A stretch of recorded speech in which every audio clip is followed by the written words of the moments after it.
Okay, this is Psych 350 for 43, Section 43, Cultural Psychology. I am Bruce Bradway. This class will be taught online exclusively. This is fall 2020 semester. Um, what can I tell you? Okay, so since this is being taught online, I am not in Saley. I'm not in Arizona. I am home. My home is in Lost Nation, Iowa, and that's where I am. This is my cell phone number if you need to get a hold of me by cell phone. But I would prefer that you not call me on my cell phone for a couple different reasons. One, my cell phone's not very reliable.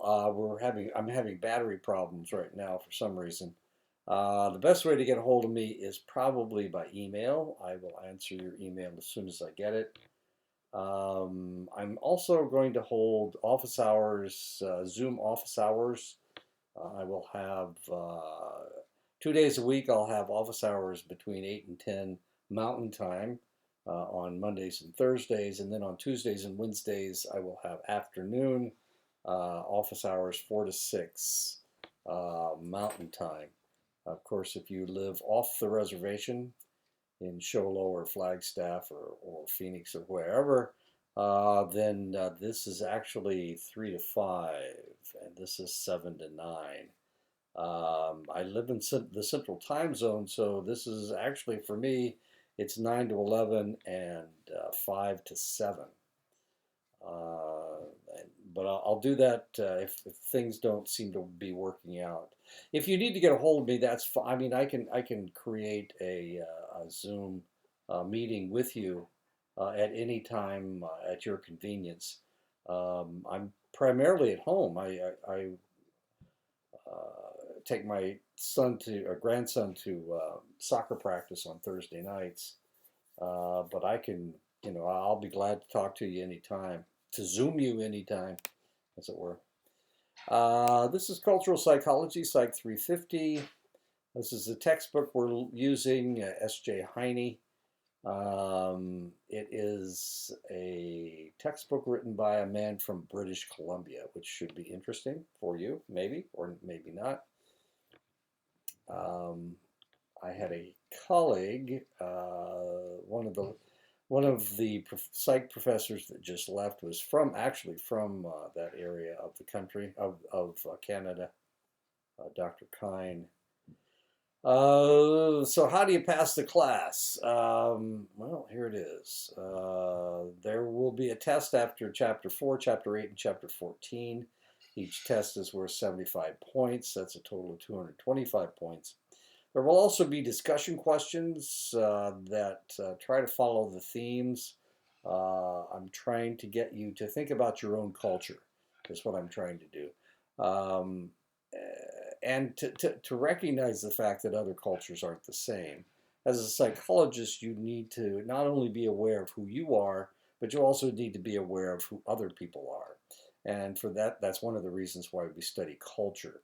So one of the things that I want you to do is to read a book about another culture, and then compare your culture to the culture that you just read about.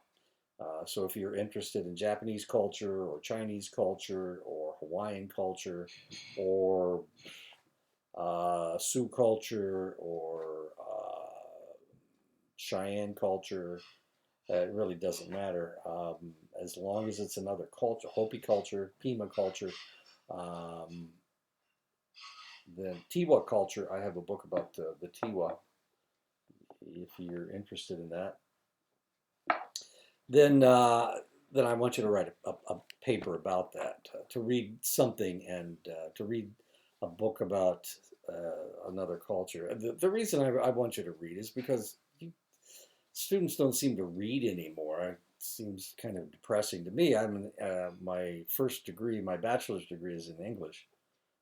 So my first job was teaching English, and here it's really difficult to get people just to open a book and read. You'll read your textbooks, but do you read other books? Right now I'm reading two books. One is about, if you've ever seen the movie Field of Dreams, this is the book that it comes from. It's called Shoeless Joe Jackson. And the other is a Japanese murder mystery. So that, or Chinese, I'm sorry, it's a Chinese murder mystery. So that should be interesting. I'm really fascinated with Shoeless Joe Jackson. Really kind of interesting. At one point, see ghosts come out of the corn to play baseball, and these are long dead. These are long dead baseball players, and one of them asks, "Is this heaven?" And the the individual that he's talking to says, "No, no, it's Iowa." And he says, the ghost says, "It feels like heaven," which is kind of interesting. Since I live in Iowa, that makes a whole lot of sense. Okay, so you need to write a paper. You need to do discussion questions, and I will talk about culture and the discussion questions. And you need to take your tests about all of these things. And that is it, I think. There's a discussion question due every week with each chapter. That's 14. I don't know where I got 150 points. It's only 140. No, 140 points. Okay. Well, anyway, there you go. And there's my signature. Okay. Let's get rid of this. And we'll go to chapter 1. What is cultural psychology? And I'm the one teaching the class, and I am at Dene College. What are we talking about? People from different cultures live their lives differently. They speak different languages. People have different customs, and these are mostly Asian customs that we're looking at here. They eat different foods, as you can see.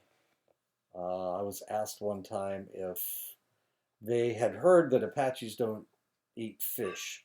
And I was talking to someone who lives just south of the White Mountain Apache Reservation. And they said those guys go fishing all the time. So evidently they were wrong. Somebody had heard that or read that. And there's a possibility that some branch of the Apache Nation does not fish, but he said it wasn't true. Have different religious beliefs. Of course, there's Christianity. This is Christianity right here. This is Buddhism. That's Judaism. That's Hinduism. And I'm not sure what that one is. Anyway, Islam, I think. Different child rearing practices, of course, depending on where you are. Much about a person's lifestyle can be predicted just by knowing his or her culture. You can make value judgments, but you need to be open-minded about it and assume that this person doesn't have to have the same ideas as everybody else in that culture. Psychological processes are shaped by our experiences, and we'll be talking about that over the semester. To what extent should ways of thinking look similar around the world because people share a universal brain? These two creatures look alike. One is a miniature pony and the other one is a Dalmatian, or not a Dalmatian, but a Great Dane. And as you can see, they look very, very similar, but the reality is, of course, one is a equine and the other is a canine. To what extent should people around the world look different because they have divergent experiences? And of course, if we go to different places, so we're going to talk about some interesting things, I hope. One of the things I need to warn you about, we're going to talk about sex in just a second. So if that offends you, then you're probably you're probably in the wrong field. A lot of the problems people have to do with sex. Culture is any kind of information that is acquired from other members of one species through social learning that is capable of affecting an individual's behavior. Any kind of idea, any kind of belief, any kind of technology, any kind of habit, any kind of practice. And of course, this is Gangnam Style. This is the video from Gangnam Style That's Psy there doing the horse or something, riding the horse. I don't really quite understand. Anyway, a lot of people all of a sudden started dancing like Psy did. And of course, he's from Korea. Gangnam is a commercial district in Seoul, Korea, where all the cool people shop for their clothes. There he is again. Culture indicates a particular group of individuals. Cultures are people who are existing within some kind of shared context. And of course, all these individuals are Korean. Um, I thought it was all women, but I guess there's some men back there. Anyway, Psy. Culture can be used in a global context. Western culture refers to people clustered from the northern area of Europe. McDonald's, of course, this individual is from the United States. You can tell by his shirt. But Western culture includes the United Kingdom, and that's the United Kingdom. We have Scotland. This is England proper. That's Wales, and this is Northern Ireland, and that's all of the United Kingdom. The Netherlands. This is in Amsterdam. That's in the canals. The Dutch wear orange. That's the color of their athletic uniforms. Is always orange. So you see a lot of orange when you go to Holland. I've been there. We were stationed in Germany for 3 years, and a couple times we took a trip over to Amsterdam. Actually, I used to I played softball on the base softball team, and there's a base right outside of Amsterdam. We used to go there once a year. Yeah. France, of course. This is Crèvecoeur. I've been to Paris. That is the Eiffel Tower, of course. This is Crèvecoeur, which is on the highest point in Paris. It's a cathedral. Crèvecoeur means curve of the heart in French. That's Germany. That's there you go. That's Mickey Mouse's castle. No, Cinderella's castle. It's actually a place called Neuschwanstein, which means New Swan village. It's in Bavaria, and as you can see, it's in the mountains. I've been there as well. We were stationed over closer to France, but of course we took a trip down to Munich, and Bavaria is right there. So we went to Cinderella's castle. Very interesting. This is where you go in. As interesting as that is, most of the castle is not finished. The guy that was building it ran out of money, so he built the outside, but he never furnished it. His name is Prince Ludwig. Anyway, as you can see, it looks like Cinderella's castle. Countries with a strong English heritage or Western cultures, the United States, of course, Canada, and this is Australia on the other side of the world. They are countries with strong English heritage. The Jewish culture, subcultures within other cultures. The Jewish culture is a subculture within other cultures. But it's really kind of interesting because 32% of the Jewish people in the world actually live in Israel, but there are actually more Jewish people living in the United States than live in Israel. And for that reason, we are one of the biggest supporters of Israel. Urban culture, of course, you guys live on the reservation. Or if you maybe you live in Phoenix. Well, you may think that's urban culture, but if you go to New York City, you go to Chicago or Baltimore or Boston, it's a lot more crowded. There are a lot more people living on top of each other. Phoenix is pretty spread out. Los Angeles is fairly spread out. So, you can argue as to what is more urban or what an urban culture actually looks like. You can see this is in a subway. Nobody is smiling. Nobody is happy. But that's the urban culture. Gay and lesbian culture, everybody's smiling there. There you go. That's kind of nice. Everybody's smiling. High socioeconomic status culture. If you've ever been around rich people, always interesting people. Kind of paranoid. They think everybody's after their money, which may be true to some extent, but they live behind a gate. They're gate. Usually live in a gated community, so that people just can't come up to their house. A little bit different. It's a totally different culture. Vegetarian culture is vegan, as you can see from his arm, his tattoo. Um, that's a subculture. Millennial culture. I'm not sure what Britney Spears and her snake have to do with anything, but there's Will Smith. There's the Batman movies, the Toy Story.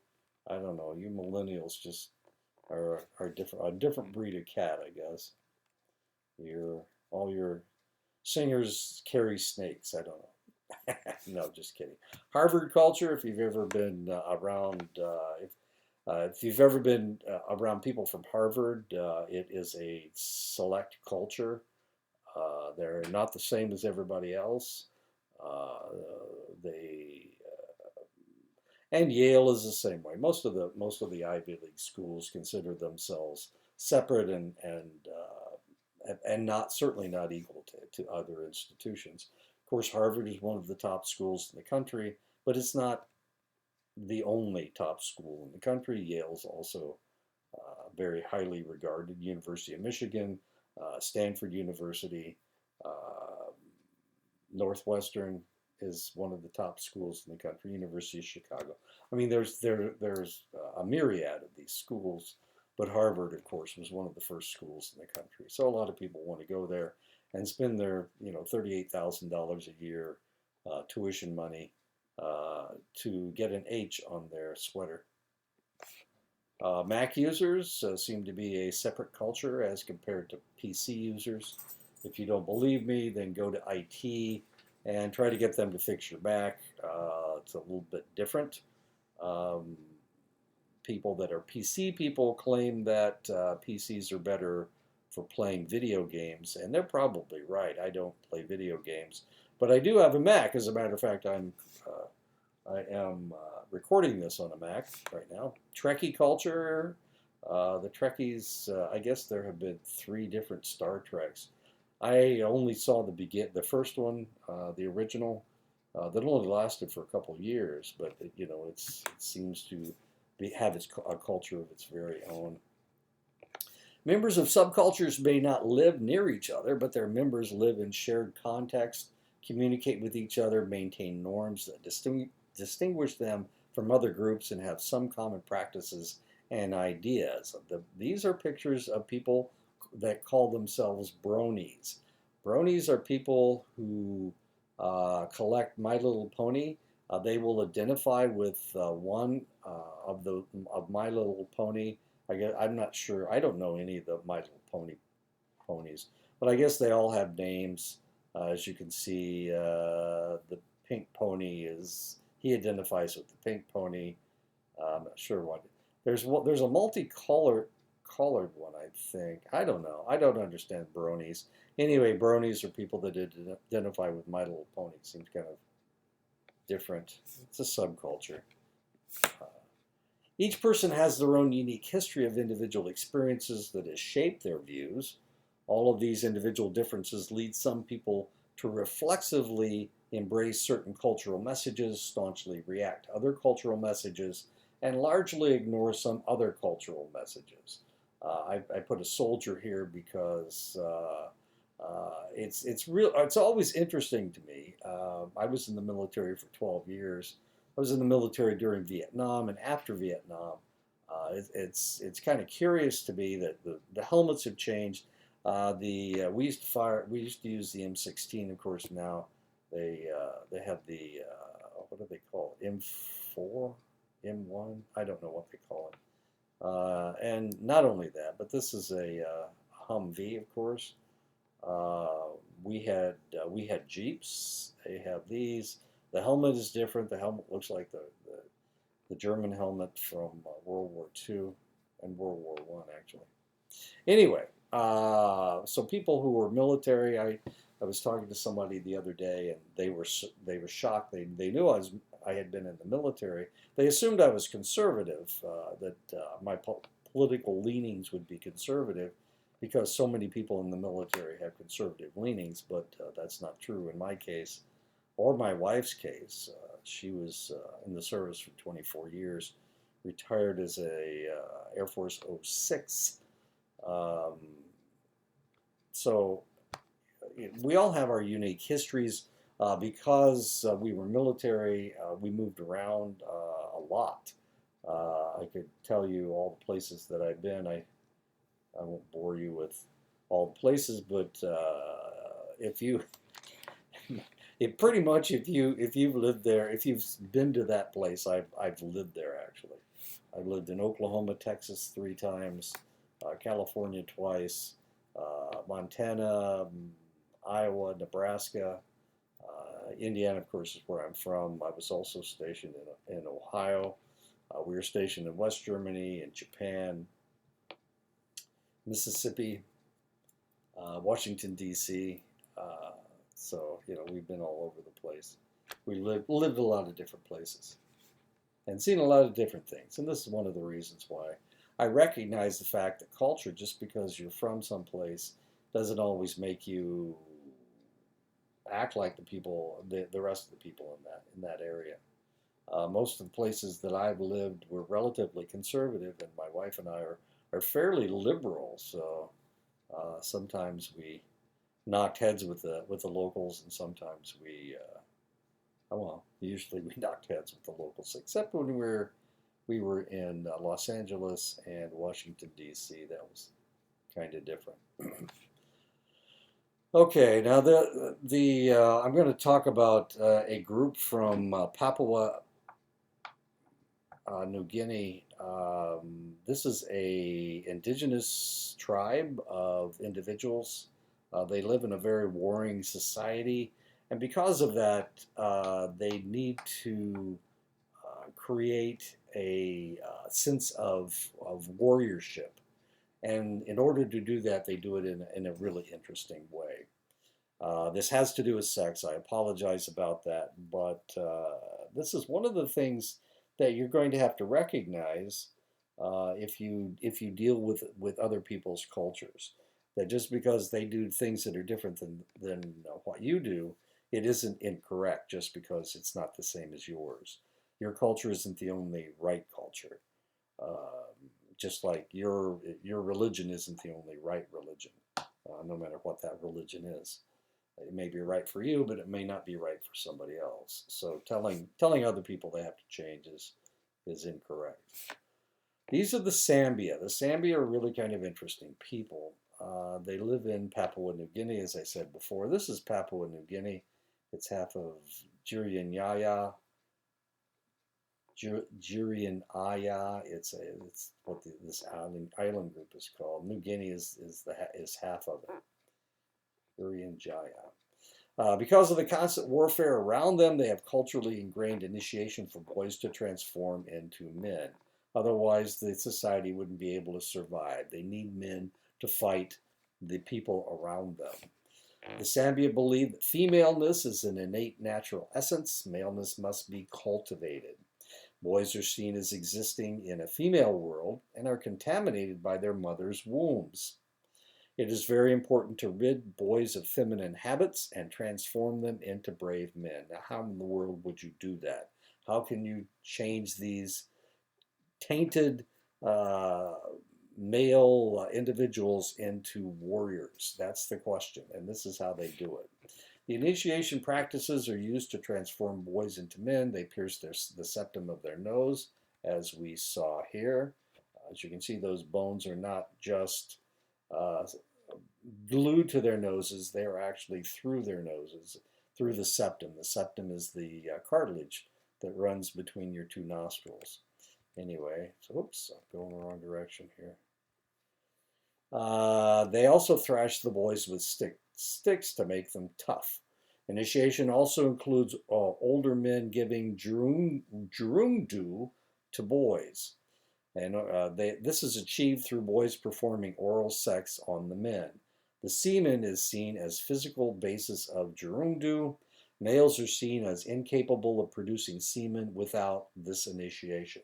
So they have to have oral sex with other men in order for them to gain, they have to drink a select amount of semen in order for them to become men. Otherwise, they're not. Throughout one's life, a male engages in ingestion of semen from around ages 7 to 15, receiving fellatio to impart semen at age 15, heterosexual contact with wife after age 17, and some homosexual contact still. Sambian males must thus go through homosexual, bisexual, and heterosexual phases throughout their lives. Sexuality is seen as a core identity in Western culture.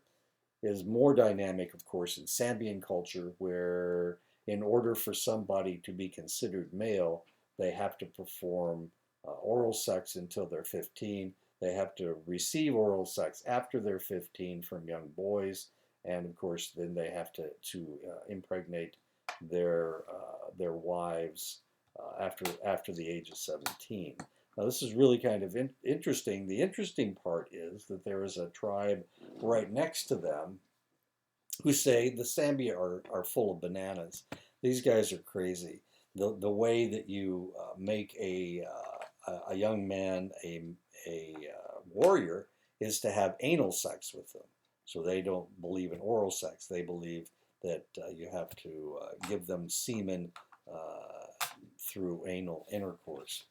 As curious as this is, I apologize. I know this is fairly disgusting, but the reality, this is their culture, and we need to recognize that this culture is. They have a right to have their own culture. In all cultures, people speak a language between 10 and 70 phonemes. The English language has about 40 phonemes, depending on how you speak it. If you live in England, the number of phonemes is like 37. If you live in the South, it's around 37. If you live in certain areas of the English-speaking world, it runs anywhere between 36 to 42, as curious as that is. Anyway, depending on phonemes. I asked somebody about the Navajo language and how many phonemes they had, and somebody told me that they had 4, and I was thinking, come on, that can't possibly be true. Evidently, they didn't know what a phoneme was. In all cultures, people smile when they are happy. In all cultures, people smile when they're happy, so you can trust that if somebody's smiling, that they're probably happy about something. In all cultures, people have a word for the color black. In all cultures, people are disgusted at the idea of incest between parents and children. And of course, this is New Day. New Day is actually in English. Is in English, from England, of course. So these guys are his mom and his son. They went to have babies together. In all cultures, people understand the number 2. Some languages do not have a word for the color blue, despite the fact that the sky is blue. People in some cultures are disgusted at the idea of incest between cousins, whereas people in other cultures are not. It's relatively common for the English to marry their first cousins. This was very common in the royal families of Europe. So you would have a Russian prince marrying a German princess, despite the fact that their grandmother was the same person. That's just the way it worked sometimes. Kissing cousins. There you go. In the South, in the United States, in the South, you can marry your first cousin. In the North, you can't. It's considered incest, as weird as that is. So each state has their own laws and own rules, but in the South, it's one thing, and in the North, it's something totally different. A female student going out for a coffee might mean for that student a chance to quench her thirst, of course. She's thirsty, demonstration that she has quit her diet. So she's going to get a cruller or whatever, an effort to wake herself up so that she can study, an opportunity to pursue a romantic partner. Possibly she's going to meet somebody, a male partner. And that's all of those things are very logical. In some other cultural contexts, women going to a coffee shop on her own is not seen as appropriate. People in her culture do not strive for ideal body weights. It is considered sinful to seek artificial stimulants to obtain energy. The Church of Latter-day Saints does not allow their people to consume energy drinks or to consume any stimulants. Romantic relationships are typically arranged by family members. So if somebody lived in a Muslim country, then the woman would not go off for coffee, certainly not by herself. That would be taboo. Small mammals and birds that depend on spatial memory for food storage have unusually large volumes in their hippocampi relative to their species. The longer a London cabbie driver has been driving a cab, the larger his posterior hippocampus becomes. In order to be a London cab driver, you need to memorize all the roads in London. And London is an extremely old place. The roads were built in concentric circles. So you never know what the name of a road is going to be. They have thousands of different names to remember. Some of them are very similar. And of course, we know that birds can remember where they hid their stash of seeds, but London cabbies, of course, their hippocampi is larger than other individuals. Me, I can't remember lyrics to songs, and here a London cabbie knows all the streets in London. The nature of the brain is not fixed from birth, but rather changes in the response to certain experiences. And because cultures provide people with particular sets of experiences on a daily basis, we can see how cultural influences could change your brain. Although people around the world are born with relatively the same brains, with time, they come to have different brains by the way of their different cultural experiences. So if you speak the English language is very complex. It's one of the more complex languages in the world. A more complex language is Finnish, by the way, as weird as that is. If you've ever seen the Japanese languages, they have 3 different alphabets. So their cultural experiences, just being Japanese is difficult because their written languages, it consists of 3 different alphabets. Chinese, there are 2 major Chinese languages, Mandarin and Cantonese. But there's also Shanghainese. And of course, these are all these different languages. They change the way that your brain is constructed. It changes your way that things occur for you. If you're a farmer in the United States, you probably live on a farm with just your family. But if you're Chinese, then you have to live in a village because if you raise rice, then you need you need all of your neighbors to help you to help you plant your crops. And it just doesn't work that way in the United States, not usually anyway. Humans are so embedded in their cultural worlds that they are always behaving as cultural actors, and their thoughts are always sustained by the meanings that are derived by their culture. There are no occasions when people step outside of their cultural meaning systems and start to think instead like the universal human. There is no such thing as a universal human. People's thoughts are forever bound up in their own cultural meaning systems. Many cultural psychologists would argue that culture cannot be separated from the mind because culture and mind make each other up. So as a Dene person, you need to embrace your culture. And you need to understand that your culture has created who you are. And that's one of the reasons why culture is so important. But it's not just important for the Dene people, it's important for everybody, no matter where you're from. And we need to recognize that, and we need to embrace that idea. If a cognitive tool does not exist in all cultures, it reflects an absence of universality and is said to be non-universal. The skateboard is certainly not universal. Adidas shoes are certainly not universal. Maybe they are sold wherever Adidas shoes are sold, but that probably the Sambia do not ride on skateboards or wear shoes at all, let alone Adidas skateboarding shoes. An existential universal exists in multiple cultures, although the phenomenon is not necessarily used to solve the same problem, nor is it equally accessible across cultures. And of course, the whole concept of sweetheart. Uh, the concept of sweetheart changed over time. A functional universal exists in multiple cultures, is used to solve the same problems across cultures, yet are more accessible to people from one culture than another. And of course, this is a very warm hat. I can't remember what they're called. I used to have one when I was a kid, living in Indiana, where it got pretty cold.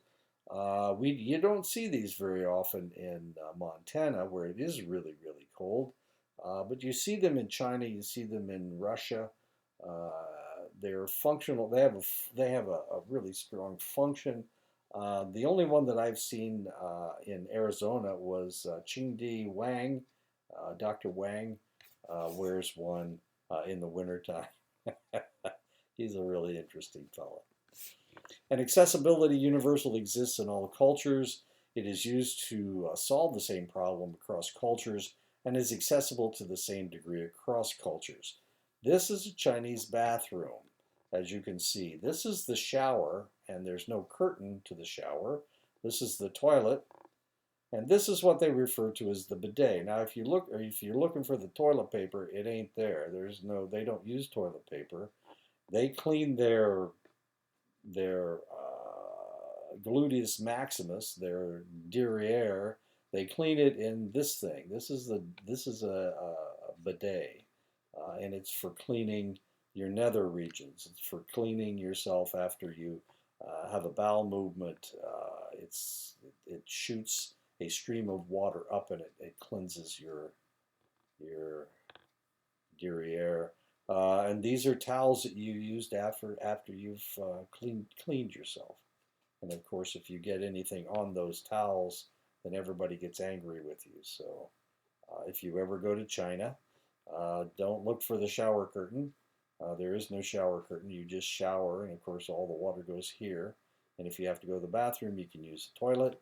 And after you use the toilet, don't look for the toilet paper, because this is what you're going to be using to clean your bum, as my mother always said. She called her derriere, her butt, her bum.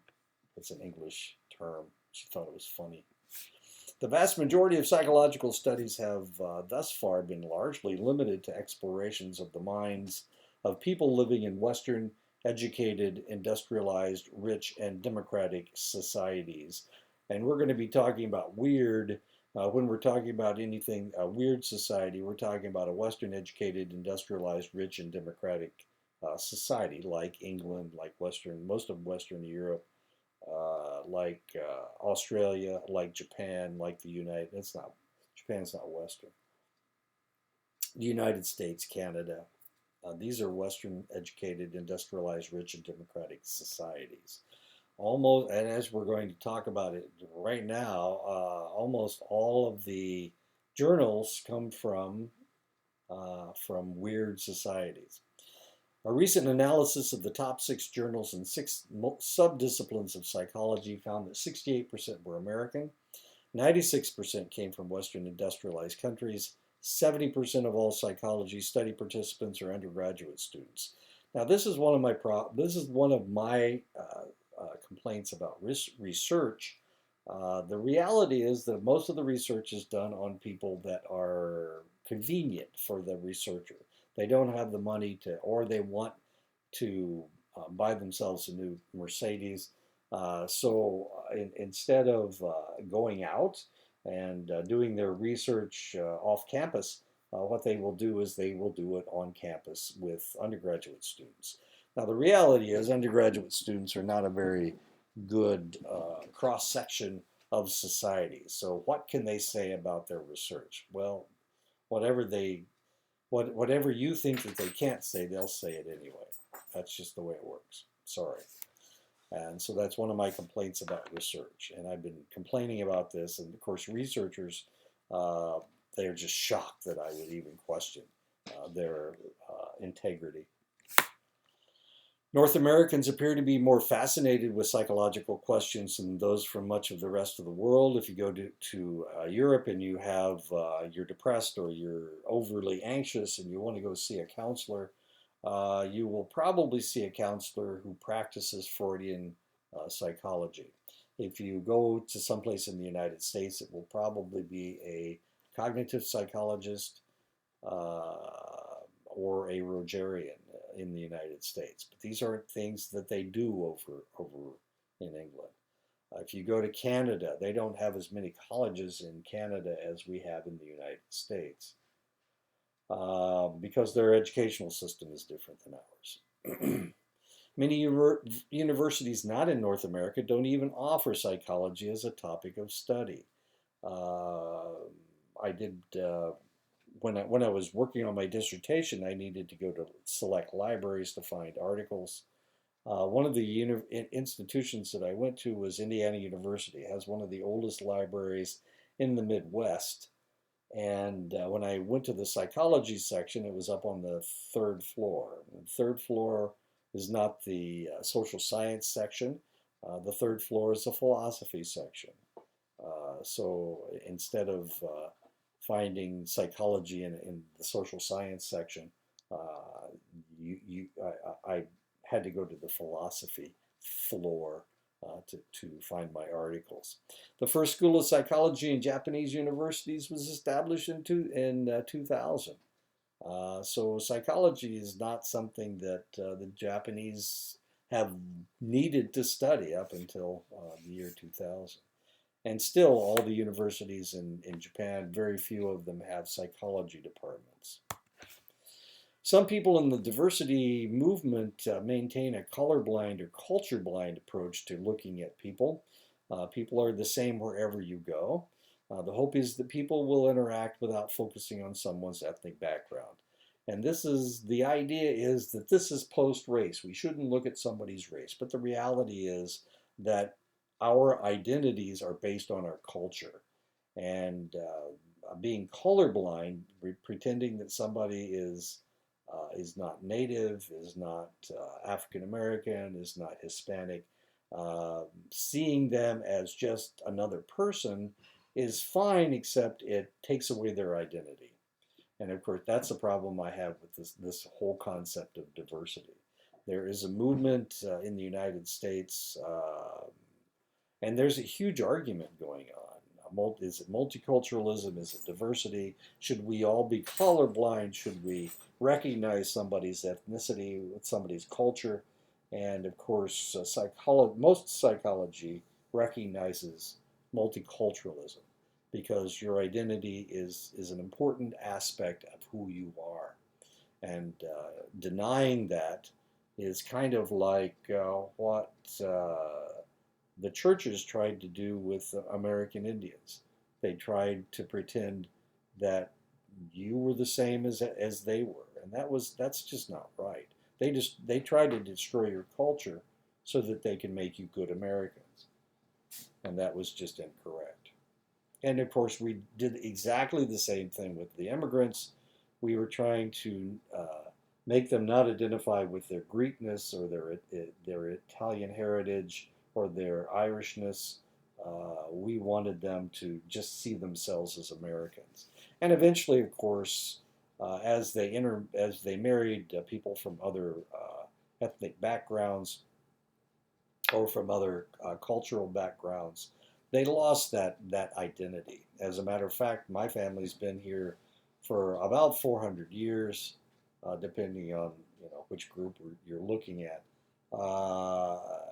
And we don't really identify with being English. About 56% of our DNA is English. We don't identify with being French, even though 36% of our heritage is French, or with being German, even though 15% of our heritage is German. We, we've lost the idea, that concept of who we were 400 years ago when we first came over here. Attending to and respecting group differences is frequently called multicultural approach. That is the approach that this textbook takes. It's the approach that I adhere to. I think it's important that we recognize people's culture and honor them for being Native or for being African American. Black lives do matter.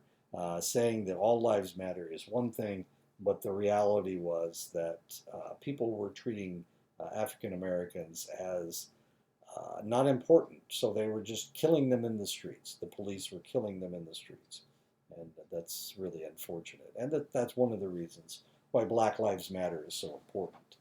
The rationale behind this approach is that people really do identify with their groups, and most group identities are far more meaningful than the kind that can be artificially created in the lab. And so it's important that all these people that recognize who they are, whether they're white, whether they're Asian, Indian, I don't know. I'm not going to identify. That's this lady.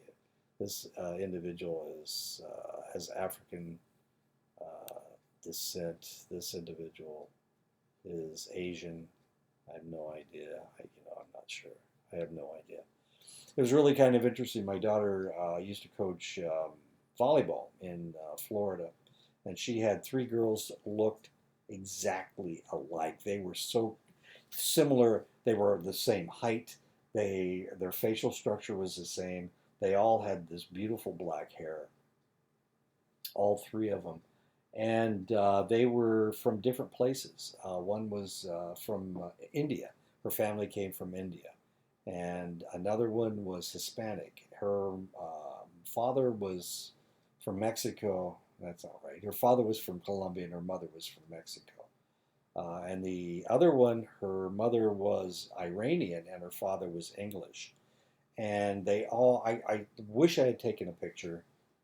We used to call them the triplets. They were all really tall, so she had three pretty good spikers there. But they looked so similar, and their ethnicity was completely different. And they all identified with their cultures, of course. They just looked the same. That's all.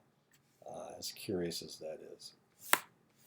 People are especially likely to identify with their groups if their groups are smaller than other groups or are disadvantaged in some way. Minority groups tend to greatly value their group identities, and they often respond quite negatively to efforts by the majority group members to ignore what makes them distinctive. And this is really important, that people need to identify themselves as they want to be identified. Efforts to downplay group differences may come across as suggesting that minority members would be accepted as long as they shed their distinctive cultural identities and act like those in the majority group. And of course, that's what Europeans were doing with everybody that they've ever come in contact with. And this is just incorrect. It is not good at all.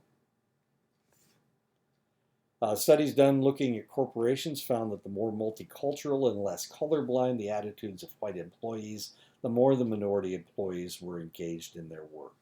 So people appreciated the fact that you knew who they were and you identified them for who they were. In the same study, the researchers discovered that minority employees have more trust in and comfort with a company that offers multicultural messages rather than one that offers colorblind messages, especially when the company has only a few minority members. This is what makes me distinctive. This is don't think that I want to be you. That's just incorrect. Thinking that white people want to be wannabe Navajos when they come to Dene College to teach. That's incorrect. That's just not right. And it's not right for them to have that idea. That's one of the reasons that being a wannabe just bugs the hell out of me. I don't agree with it. You need to know who you are, and you need to identify who you are. You need to be proud of who you are. There's nothing you can do. You can't change your mom. You can't change your dad. The only thing you can do is identify with who you are, and that's really important.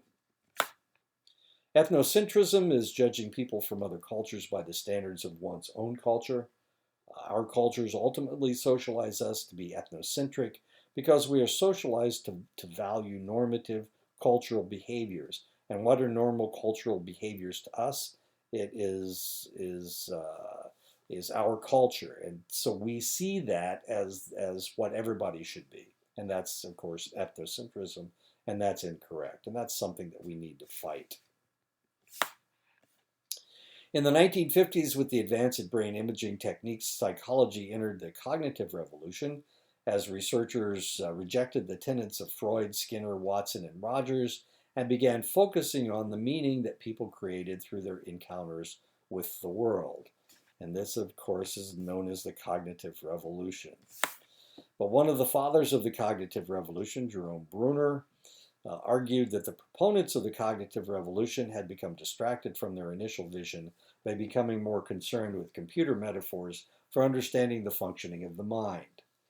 It drove me nuts when, of course, I've been studying psychology since the 70s.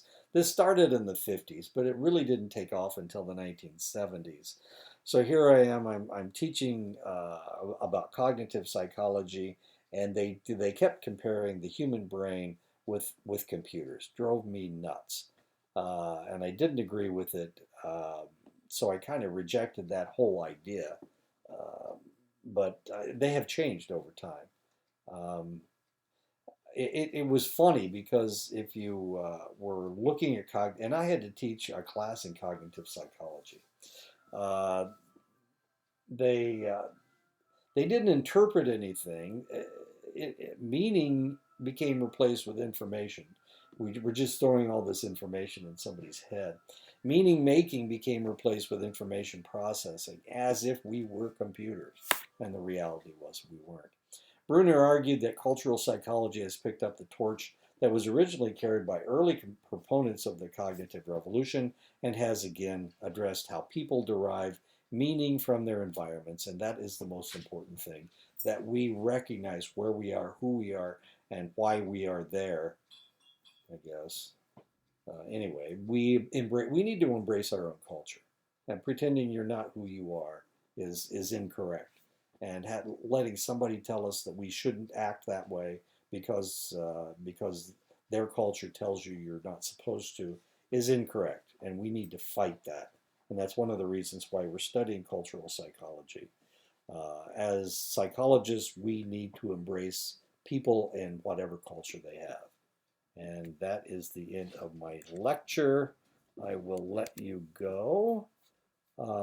That's the lecture for this week. Next week, we'll tackle Chapter 2. Stay safe. We'll talk to you later.